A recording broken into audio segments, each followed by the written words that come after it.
Bhagavad Gita, Chapter 1 explained. Part 1. The day everything changed. Imagine this. The sun is slowly rising over the vast plains of Kurukshetra. The air feels heavy. Thousands of warriors stand ready. Massive armies stretch as far as the eye can see. Horses are restless. Elephants roar. War drums shake the ground. Everyone knows that today will decide the future of an entire kingdom. But nobody knows that this day will also give birth to one of the greatest conversations in human history. A conversation that will continue to guide people thousands of years later. At the center of this battlefield stands a warrior named Arjuna. Not an ordinary warrior. Arjuna is a legend. The greatest archer of his generation. A man respected by friends and feared by enemies. He has spent years preparing for this moment. Years of training. Years of sacrifice. Years of struggle. And now, the final battle has arrived. Everything he fought for is within reach. Victory is possible. Justice seems close. But then, something unexpected happens. Something that no one saw coming. Before we understand Arjuna's crisis, we need to understand how this war began. Because wars do not start overnight. They begin with small decisions, small mistakes, small acts of greed. And over time, those small mistakes become impossible to stop. The story begins with two families. The Pandavas and the Kauravas. Both belong to the same royal family. Both have a claim to the kingdom. But while the Pandavas value justice, the Kauravas are driven by power, especially their leader, Duryodhana. Duryodhana is ambitious, proud, and unwilling to share power with anyone. No matter how many peaceful solutions are offered, he refuses to compromise. Again and again, peace is given a chance. Again and again, peace is rejected. Eventually, war becomes unavoidable. And that brings us to the battlefield of Kurukshetra, the battlefield that many people call the battlefield of life itself. Every person faces a Kurukshetra at some point. Maybe your battlefield is an important exam. Maybe it's a difficult career decision. Maybe it's pressure from family. Maybe it's fear of failure. The battlefield changes, but the struggle remains the same. Now let's return to Arjuna. As the armies prepare for war, the sound of conch shells fills the sky. Warriors announce their presence. The earth seems to tremble. Energy spreads through both armies. This is it, the moment everyone has been waiting for. Arjuna stands on his chariot, and beside him stands Krishna, his friend, his guide, his charioteer. Arjuna turns to Krishna and says, "Take my chariot between the two armies. I want to see who has come here to fight." At first, this seems like a simple request. A warrior wanting to examine the battlefield. Nothing unusual, but this single request changes everything. Krishna guides the chariot forward. Slowly, the chariot moves between the armies. And then Arjuna begins to look around. He sees grandfathers, teachers, uncles, cousins, friends, people he grew up with, people he respects, people he loves. Suddenly, the battlefield no longer looks the same. These are not strangers. These are not faceless enemies. These are his own people. And in that moment, his heart begins to sink. The excitement disappears. The confidence fades. Questions start appearing in his mind. What am I doing? Why am I here? What happens if I win? What happens if I lose? Is any victory worth this cost? For the first time, Arjuna is no longer thinking like a warrior. He is thinking like a human being.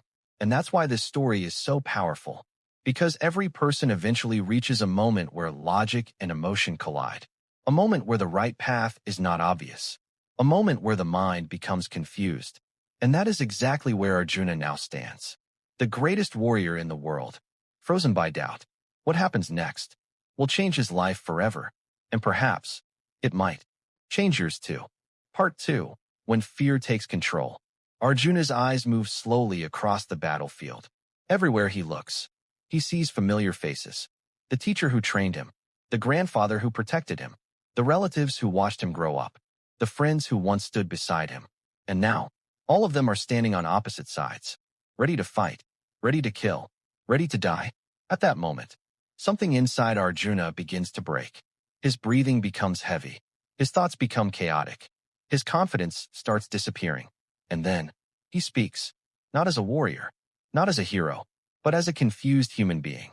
He says, "Krishna, my body is trembling. My mouth feels dry. My skin burns. My bow is slipping from my hands." Think about that for a second. This is Arjuna, the greatest archer alive, a man who had faced countless dangers, a man who never backed down from battle. Yet today, his own mind has become his biggest enemy. And honestly, haven't we all experienced something similar? Maybe not on a battlefield, but before an important exam, before a job interview, before starting a business, before making a life-changing decision. Your heart races, your hands shake. Your mind starts imagining the worst possible outcomes. Suddenly, the challenge looks bigger than it really is. That's exactly what is happening to Arjuna. Fear is taking control, and fear has a strange habit. It makes us focus on what we might lose, instead of what we might gain. The more Arjuna thinks, the more overwhelmed he becomes. He begins imagining the future. He sees families destroyed. He sees loved ones dying. He sees pain everywhere. And because of that, he reaches a shocking conclusion. He says, I don't want victory. Imagine hearing that. The greatest warrior in the world, standing in front of the biggest battle of his life, saying he doesn't want to win. Why? Because he believes the cost is too high. And this reveals something important. Many people think success automatically brings happiness. But Arjuna is asking a deeper question. What if success comes at the cost of your peace? What if achieving your goal leaves you empty inside? These are difficult questions. Questions that people still struggle with today. And Arjuna is brave enough to ask them. The problem is, he's asking those questions while trapped inside fear and confusion. When emotions become too powerful, our judgment becomes weak. We stop seeing clearly. We stop thinking logically. We become prisoners of our feelings. Arjuna's mind is now creating scenario after scenario. Every possibility looks negative. Every outcome feels painful. The future appears dark. And the more he thinks, the weaker he feels. This is one of the biggest lessons of Chapter 1. Sometimes the battle is not outside. Sometimes the battle is inside your own head. The real enemy is not always another person. Sometimes the real enemy is fear, self-doubt, overthinking, and confusion. Arjuna is now standing in the middle of that storm, and he has no idea how to escape. But Krishna remains calm. Notice something interesting. Krishna does not interrupt. He does not argue. He does not immediately give advice. He simply listens. Because before wisdom can enter, confusion must reveal itself completely. Before healing begins, the wound must be seen clearly. And right now, Arjuna is exposing every fear hidden inside his heart. The breakdown is not over yet. In fact, it is about to become even deeper, because next, Arjuna will give reasons why he believes fighting this war is wrong. And those reasons will sound surprisingly intelligent. So intelligent that many people today would probably agree with him. But sometimes, a reasonable argument can still lead us in the wrong direction. And that's exactly what Krishna is about to reveal. The conversation is only beginning.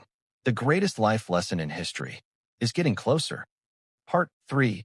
Arjuna's powerful arguments. Krishna stands silently. The battlefield waits. Thousands of warriors are ready. Yet for a brief moment, time itself seems to stop. Because Arjuna is no longer looking at the battlefield. He's looking inside his own heart. And what he finds there is conflict. A conflict far greater than any war. Arjuna takes a deep breath. Then he begins explaining why he doesn't want to fight. At first, his reasons sound completely reasonable.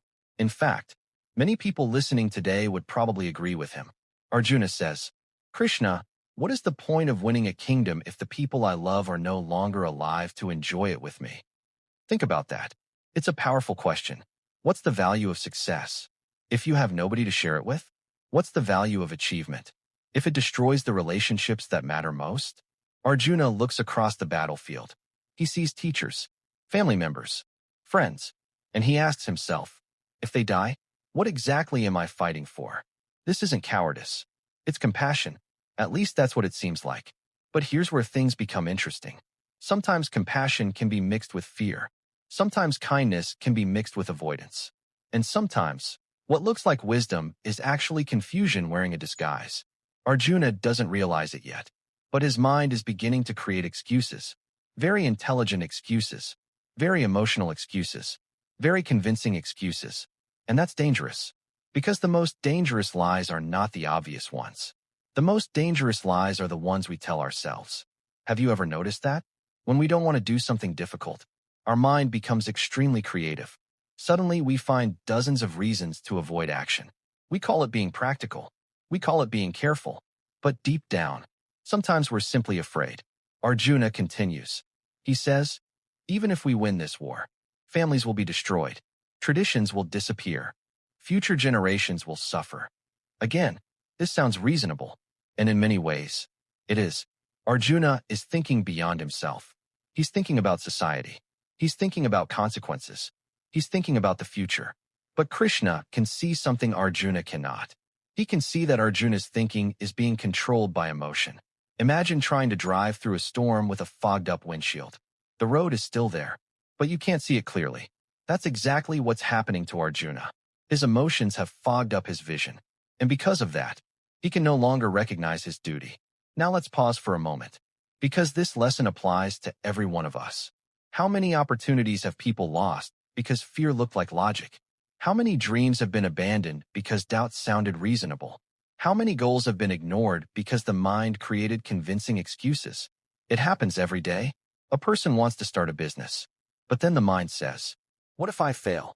Someone wants to follow their passion, but the mind says, what if people judge me? Someone wants to make an important decision, but the mind says, maybe I should wait. And sometimes that waiting lasts years. Arjuna is experiencing the same thing. The battlefield is outside, but the real battle is happening inside. The war between courage and fear. The war between clarity and confusion. The war between action and avoidance. As Arjuna keeps speaking, his energy continues to fall.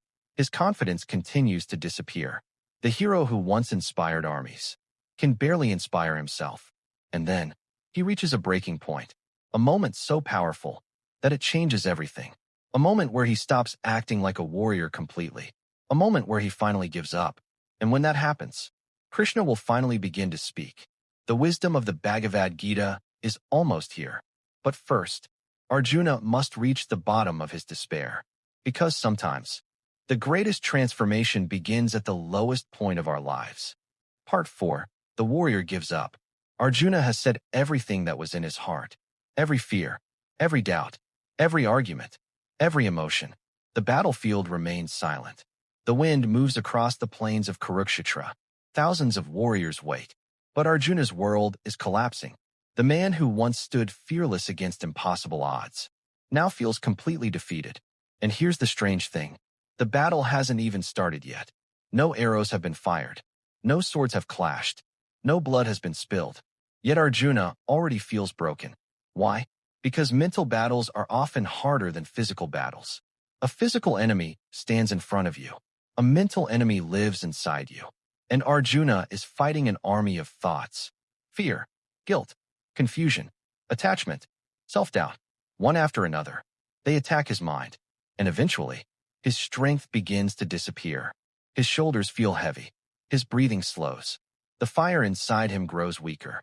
Imagine carrying a backpack. At first it's light, then someone adds another weight. And another. And another.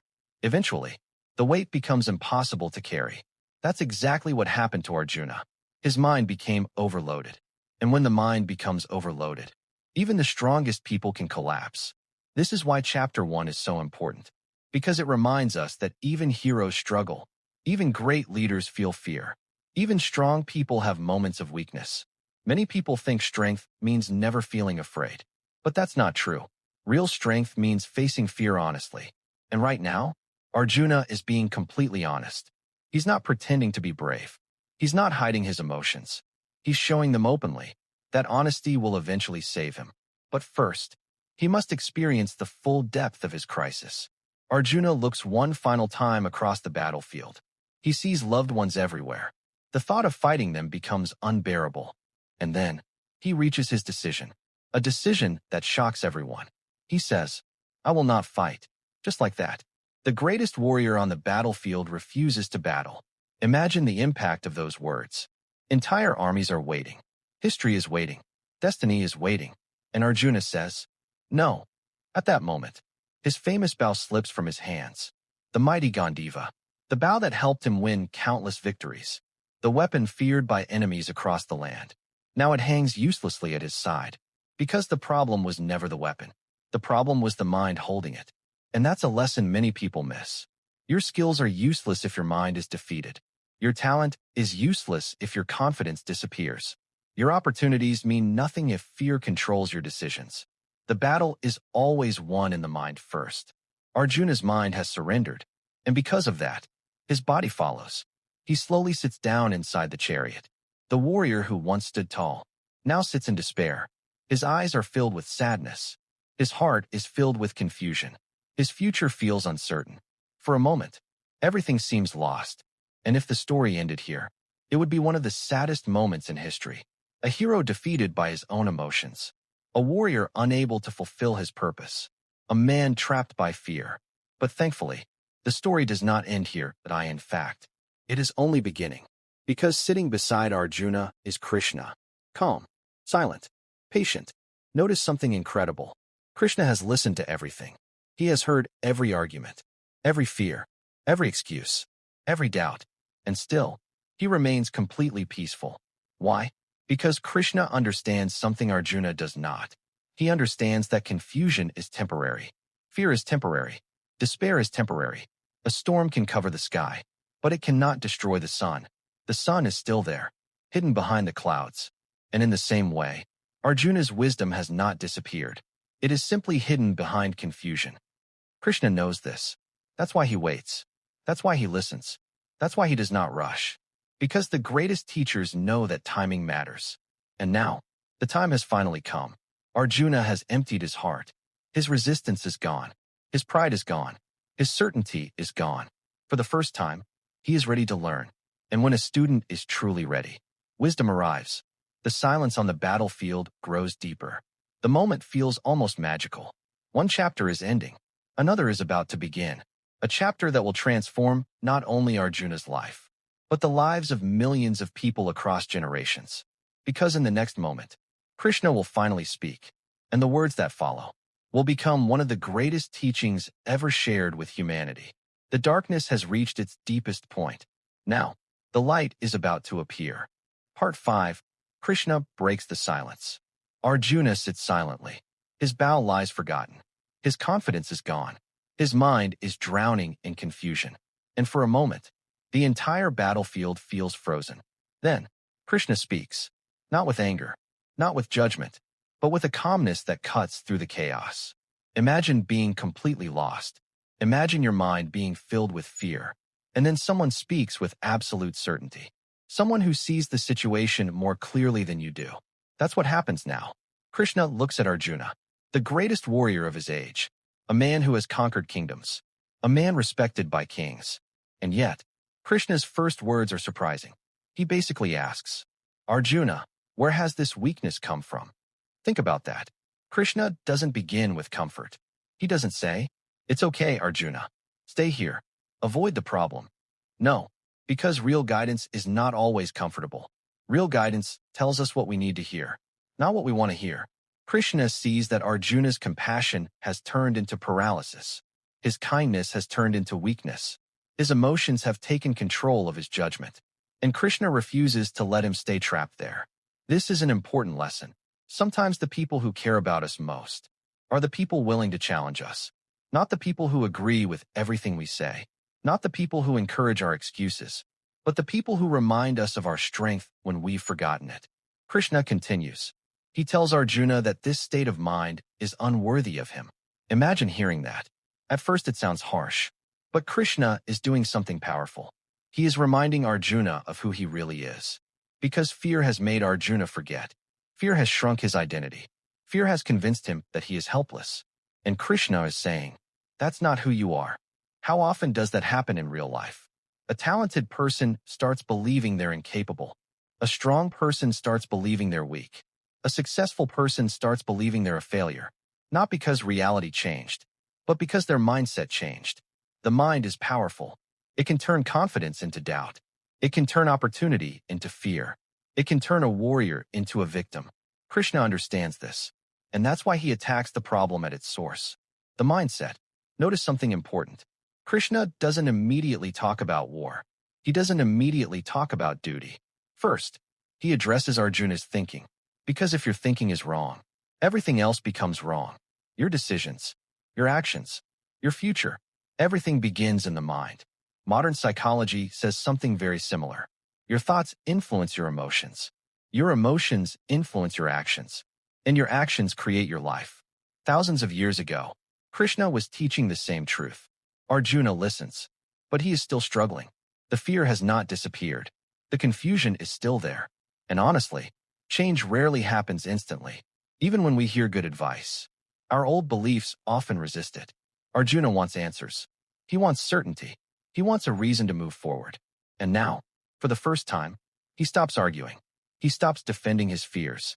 He stops trying to justify his confusion. Instead, he does something incredibly powerful, something that changes the entire conversation. He admits that he doesn't know what to do. Think about how rare that is. Most people pretend to know. Most people hide their confusion. Most people protect their ego. But Arjuna does the opposite. He says, Krishna, I am confused. I cannot see the right path. Please guide me. Teach me. Tell me what is truly right. And in that moment, everything changes. Because the moment a person becomes teachable, growth begins. The moment ego steps aside, wisdom enters. The moment we admit we don't have all the answers, we become capable of finding them. This is one of the most important turning points in the entire Bhagavad Gita. Arjuna is no longer speaking as a warrior. He is speaking as a student. And Krishna is no longer speaking as a friend. He is speaking as a teacher. The master and the student are finally ready. The real Bhagavad Gita is about to begin. And what Krishna reveals next will challenge everything Arjuna believes about life, death, success, failure, and the true nature of the human soul. The battlefield remains the same, but the conversation is about to enter a completely different dimension, a dimension that has inspired humanity for thousands of years. The questions have been asked. Now, but Krishna is about to explain something deeper, something beyond the physical world. He tells Arjuna, the wise understand that life is bigger than the body. Think about that. Most people spend their entire lives believing they are only their body. They identify themselves by their appearance, their age, their possessions, their achievements. But Krishna says there is something much deeper, something that cannot be destroyed, something that existed before birth and will continue after death. That something is the soul. Now imagine a person changing clothes. In the morning, they wear one outfit. At night, they change into another. The clothes change, but the person remains the same. Krishna says life works in a similar way. The body changes. The soul remains. The body grows old. The soul remains. The body eventually dies. The soul continues. This idea completely changes the way we look at life. Because most of our fears come from believing that everything ends with the body. Fear of loss, fear of failure, fear of aging, fear of death. Krishna is challenging all of those fears. He's saying, you are more than what you see in the mirror. You are more than your job, more than your possessions, more than your achievements. At your deepest level, you are something eternal. Now pause for a moment. Imagine what would happen if people truly understood this. How many fears would disappear? How much anxiety would lose its power? How much courage would suddenly appear? Because fear survives on the belief that everything can be taken away. Krishna is saying, the most important part of you can never be taken away. Not by failure, not by criticism, not by time, not even by death. Arjuna listens carefully. The battlefield begins to fade from his attention. Because Krishna is no longer talking about war. He's talking about existence itself, the nature of reality, the meaning of life, the truth hidden behind every human experience. Krishna continues. He explains that change is a natural part of life. Childhood becomes youth. Youth becomes adulthood. Adulthood becomes old age. Everything changes. Everything moves. Everything transforms. Yet something remains constant throughout the journey. The observer. The consciousness, the soul. Think about your own life. The person you were at 5 years old is gone. The person you were 10 years ago has changed. Your body changed. Your thoughts changed. Your circumstances changed. Yet somehow, you still feel like you. That unchanging awareness is what Krishna wants Arjuna to understand. Because once you understand that, life begins to look different. Challenges become smaller. Fear becomes weaker. And purpose becomes clearer. Krishna is not teaching Arjuna how to escape life. He's teaching him how to understand it. Because true strength does not come from muscles. It does not come from money. It does not come from power. True strength comes from understanding who you really are. and Arjuna is slowly beginning to see that. For the first time since arriving on the battlefield, a small light begins to appear inside his mind. The darkness has not vanished completely, but it is starting to break. The confusion is starting to weaken. The wisdom is starting to grow. And Krishna is only getting started, because next, he will explain why fear of death controls so many people, and why understanding death correctly can completely transform the way we live. The lesson is becoming deeper. The journey is becoming greater, and Arjuna's transformation has finally begun. Part 7. Why Death is Not the End. Arjuna listens carefully. For the first time since arriving on the battlefield, his breathing has started to slow. The storm inside his mind is still there. But now, small moments of clarity are beginning to appear. Krishna can see it. And so he takes the teaching even deeper. He knows that behind all of Arjuna's fear, there is one fear greater than all others. The fear of death. Think about it. Almost every fear eventually leads back to this one. People fear losing loved ones. People fear losing their health. People fear losing their future. And beneath all those fears lies the fear of endings. The fear that everything we love can disappear. Krishna looks directly at this fear. And then he says something extraordinary. He explains that the soul cannot be destroyed. Weapons cannot cut it. Fire cannot burn it. Water cannot drown it. Wind cannot dry it. Imagine hearing that. A battlefield filled with swords and arrows. And Krishna is saying that the most important part of a person is beyond the reach of all of them. Because every weapon can only touch the body, not the soul. Every force can affect the physical world. But the soul belongs to something greater, something eternal. Now imagine standing beside the ocean. You see waves rising and falling. One wave appears. Another disappears. A third crashes against the shore. If you only focus on the waves, you might think everything is constantly ending. But if you look deeper, you realize the ocean remains. The waves change. The ocean stays. Krishna is teaching that human life is similar. Bodies are like waves. The soul is like the ocean. Forms change. The essence remains. This is not just philosophy. This is practical wisdom. Because when people forget this truth, fear begins controlling their decisions. Fear makes people settle for less than they're capable of. Fear keeps people trapped in situations they know are wrong. Fear convinces people to abandon their purpose. Fear whispers, stay safe, stay small, don't take risks, don't move forward. And before they realize it, years have passed. Dreams remain unfinished. Potential remains unused. Lives remain half-lived. Krishna wants Arjuna to break free from that prison, not by ignoring fear, but by understanding reality more deeply. He explains that death is not the opposite of life. It is part of life. Just as sunrise becomes sunset, just as seasons change, just as childhood becomes adulthood, change is woven into existence itself. The wise do not waste their energy fighting reality. They learn to understand it. Now think about modern life. Many people live as if they have unlimited time. They postpone important conversations. They delay meaningful goals. They keep waiting for the perfect moment. But the perfect moment never arrives. Time continues moving. Life continues moving. And one day they realize they spent years preparing to live, instead of actually living. Krishna's teaching destroys that illusion. He reminds Arjuna that life is precious precisely because it changes. Every day matters. Every choice matters. Every action matters. Not because life is short, but because life is meaningful. Arjuna begins seeing things differently. For the first time, he starts separating reality from fear. He starts noticing how much of his suffering came from his own imagination, not from facts, not from reality, but from stories his mind was creating. And that's a lesson all of us need. Many people suffer twice. First from the actual challenge, and then from the frightening stories they tell themselves about the challenge. The mind creates disasters that haven't happened, failures that haven't occurred, losses that haven't arrived, and then reacts as if those things are real. Krishna is teaching Arjuna to see clearly, to stop worshiping fear, to stop surrendering to imagination, to stop confusing temporary emotions with permanent truth. Because emotions change, truth remains. Fear changes, truth remains. Confusion changes, truth remains.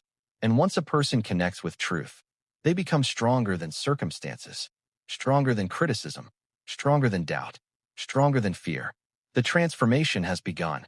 The warrior who arrived broken is slowly becoming whole again. But Krishna is not finished, because next, he will reveal another powerful lesson.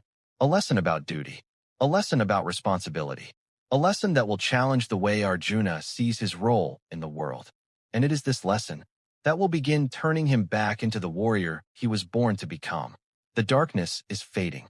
The awakening is beginning. And the journey is far from over. Part 8. The Power of Duty, Dharma. Arjuna is listening more carefully now. The fear that once controlled him is beginning to lose its grip. The confusion is still present, but it is no longer as powerful as before. Krishna can see the change. And now, he introduces one of the most important ideas in the entire Bhagavad Gita. Dharma, duty, responsibility, purpose, the role you were born to fulfill. Krishna asks Arjuna to think carefully, not about his emotions, not about his fears, but about his duty. Because emotions change every day, duty remains. Think about a firefighter. Imagine a building is burning. People are trapped inside. The firefighter is afraid. Of course he is. He's human. But does fear remove his responsibility? No. His duty remains. Now imagine a doctor during a crisis. Exhausted, stressed, overwhelmed. Yet patients still need help. The doctor's emotions are real. But so is the duty. This is what Krishna wants Arjuna to understand. Being afraid does not cancel responsibility. Being confused does not erase purpose. Being uncomfortable does not remove duty. Modern society often teaches people to follow their feelings. Krishna teaches something deeper. Feelings matter, but they are not always reliable guides. Sometimes feelings point us in the right direction. Sometimes they point us away from growth, away from responsibility, away from our highest potential. Imagine going to the gym. The alarm rings early in the morning. Your feelings say, stay in bed. Your purpose says, get up. If you follow your feelings every time, growth never happens. Success rarely comes from doing what's comfortable. It comes from doing what's necessary. Arjuna's situation is similar. His emotions are telling him to walk away, but his duty is calling him forward. And that's where true character is tested. Not when life is easy, not when everything feels good, but when duty and comfort move in opposite directions. Krishna explains that avoiding responsibility has consequences, because every action creates results, and every failure to act creates results too. Many people believe doing nothing is neutral, but that's not true. Sometimes doing nothing is also a choice, a powerful choice, a choice with consequences. Imagine a captain abandoning a ship during a storm. Imagine a parent abandoning their family during difficult times. Imagine a leader abandoning people who depend on them. Would that be wisdom? Or would that be avoidance? Krishna wants Arjuna to see that walking away is not necessarily the moral choice he thinks it is. Sometimes the harder path is actually the right path. Sometimes courage looks uncomfortable. Sometimes growth feels painful. Sometimes purpose demands sacrifice. And that's why so many people never discover their true potential. Because purpose often lives on the other side of discomfort. The athlete finds greatness through discipline. The entrepreneur finds success through risk. The artist finds mastery through practice. The leader finds strength through responsibility. Nobody reaches greatness by constantly choosing comfort. Krishna is teaching a timeless principle, a principle that applies today just as much as it did thousands of years ago. Do not ask only, what do I feel like doing? Also ask, what is the right thing to do? That question changes everything, because feelings can change in minutes. Purpose can guide an entire lifetime.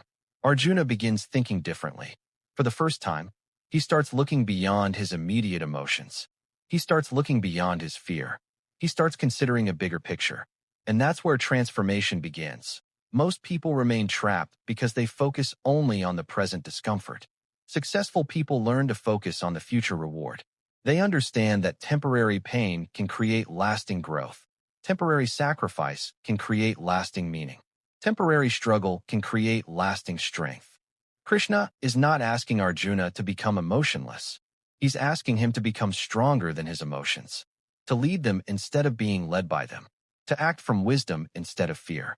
And little by little, the warrior inside Arjuna begins waking up again. The spark is returning. The confidence is returning. The clarity is returning. But Krishna still has one more powerful lesson to teach. A lesson that changes how people think about success itself. A lesson that frees people from anxiety, pressure, and endless worry. A lesson about action and letting go of the obsession with results.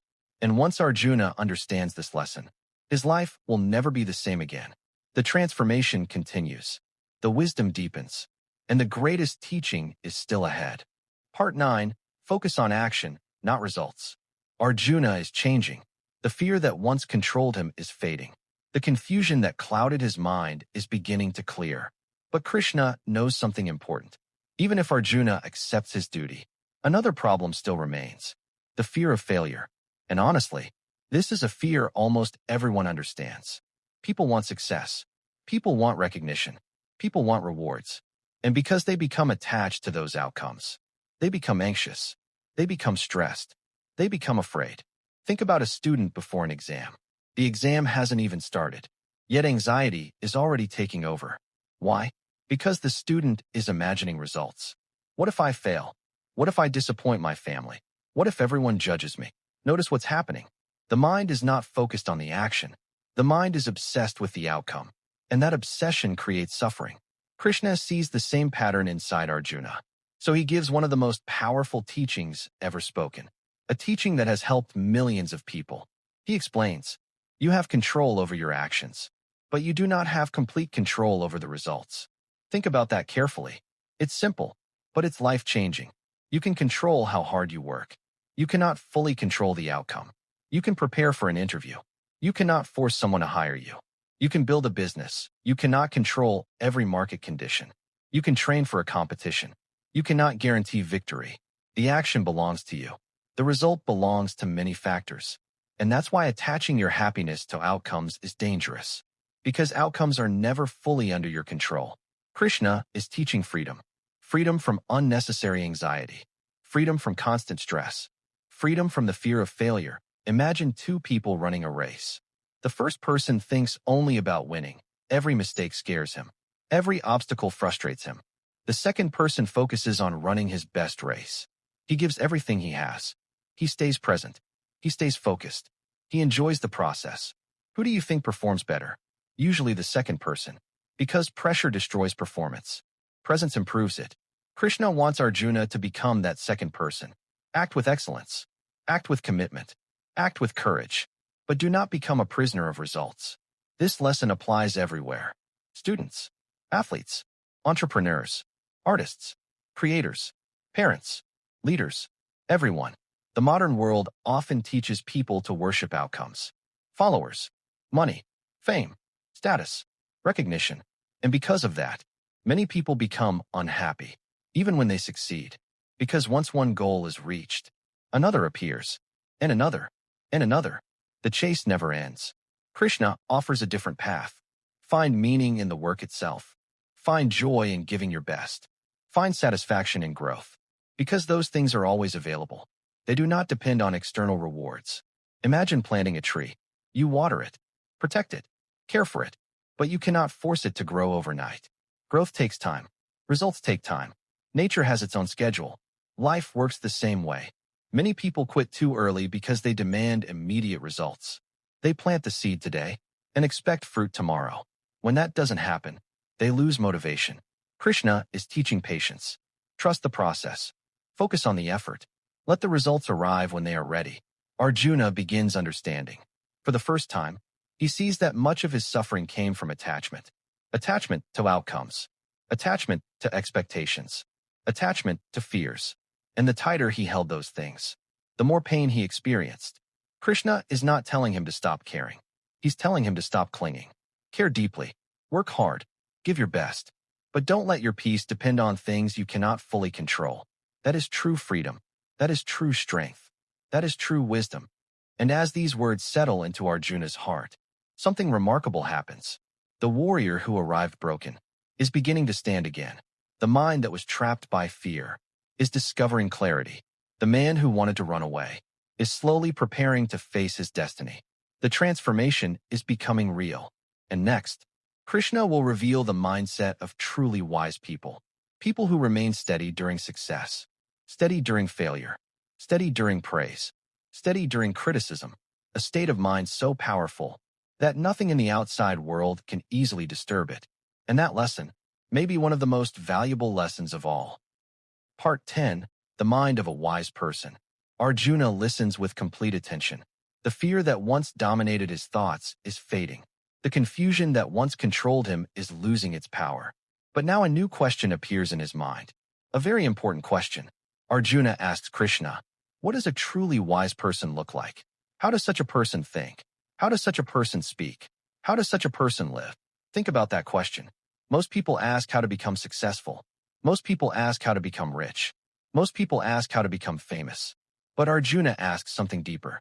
How does a truly wise person live? And Krishna's answer is timeless. Because he doesn't describe a person's clothes. He doesn't describe their social status.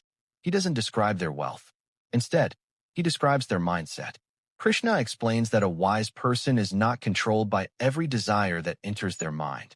Imagine standing beside a road. Cars are constantly passing by. You see them, but you don't chase every single one. Thoughts are similar. Desires are similar. They come and go. The wise person understands this. Most people become servants of every impulse. I want this. I need that. I must have more. And because desire never ends, their peace never arrives. Krishna teaches something different. Peace does not come from getting everything you want. That idea changes everything. Because if happiness depends on external things, happiness becomes fragile. A bad day destroys it. A loss destroys it. A criticism destroys it. But if happiness comes from within, it becomes much stronger. Krishna continues. He explains that wise people remain balanced. Success does not make them arrogant. Failure does not make them hopeless. Praise does not inflate their ego. Criticism does not break their spirit. Think about modern life. One positive comment can make someone happy all day. One negative comment can ruin their entire week. Why? Because their emotional state depends on outside opinions. Krishna is teaching emotional independence. Not becoming cold, not becoming indifferent, but becoming stable. Imagine a mountain during a storm. The wind blows. The rain falls. Thunder crashes. Yet the mountain remains standing. The storm changes. The mountain remains. Krishna says the wise person develops a mind like that mountain. Steady, strong, calm. Life will always have storms. Problems will come. Challenges will come. Losses will come. No one escapes them. The question is not whether storms will arrive. The question is whether your mind can remain steady when they do. This is where most people struggle. They spend their entire lives trying to control the outside world, trying to control other people, trying to control circumstances, trying to control events. But Krishna points toward a greater power, self-mastery, because the person who masters their own mind gains something extraordinary. Freedom. Freedom from emotional chaos. Freedom from constant anxiety. Freedom from being pushed around by every situation.